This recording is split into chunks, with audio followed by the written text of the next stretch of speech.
Hello mga kamosang! At sa aking mga chiklab sa Beshi kong expired. At sa mga kabeshi ko dyan kay Medora, hello sa inyo. Yes, ito isa para sa mainit-init at trending talagang topic ngayon. Yes. Ang ex-boyfriend ni Carla Estrada na si Jam Ignacio. Yes, binugbog lang naman ang kanyang fiancé na si Jelly Au. So, panoorin natin to, ang mga detalye. that's such stress. Kasalukuyan ngang curious ang mga netizens sa masisay ni Carla Estrada sa kanyang ex-boyfriend na si Jam Ignacio. Ito'y matapos mag-viral sa social media ang nasabing ex-boyfriend ni Carla dahil sa di umano ay tila ginawang punching bag nito ang kasalukuyang girlfriend. Makikita ang namamagang mukha ng nasabi nga pong kasalukuyang girlfriend ni Jam at halos namuuna nga ang dugo sa kanyang ilong at bibig. Parang sinapak-sapak at ginulpi ng nitong si Jam Ignacio habang nasa lock na sasakyan ang dalawa. Sa anong dahilan, syempre, hindi na natin alam. Pero ayon nga sa kapatid, ay bigla na nga lang daw nitong pinagsasapak ang nasabi nga pong girlfriend, binugbog habang pauwi ang kanyang ate. Wala raw itong kalaban-laban sa loob ng nakalak na sasakyan.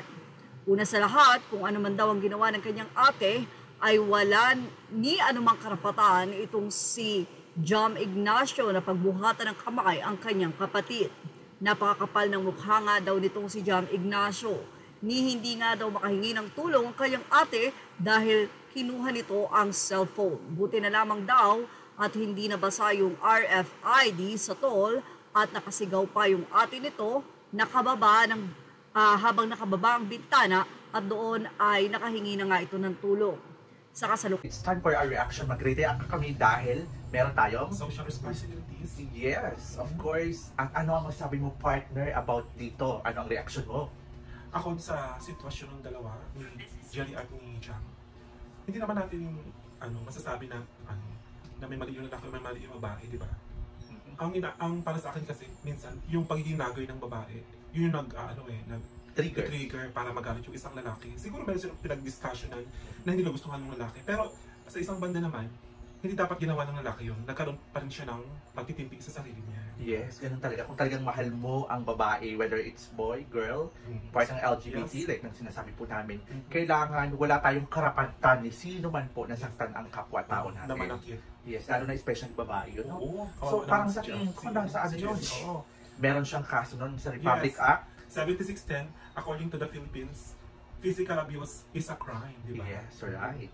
Republic Act. Nasa batas natin yan. Yes. Tama ka naman dyan, partner. Pwede niya kasuhan yung lalaki. Pwede ni Jelly kasuhan si Jam. Medical o medical legal. So, pasok sa baka ka, makukulong ka. Ayan pwede siya makulong sa ito nga pala yung ex ni Carla Estrada, di ba? Pero nung nakaraan, nagkaroon sila ng issue na parang ang lola mo nag-post pa na tinawag na tita ni Jelly, si Carla.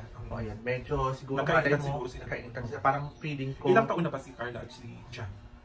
Si Carla at si Jam, ang alam ko huli silang nagsama noong 2020. So parang si Jam at si Jelly ay 5 years pa lang ngayon.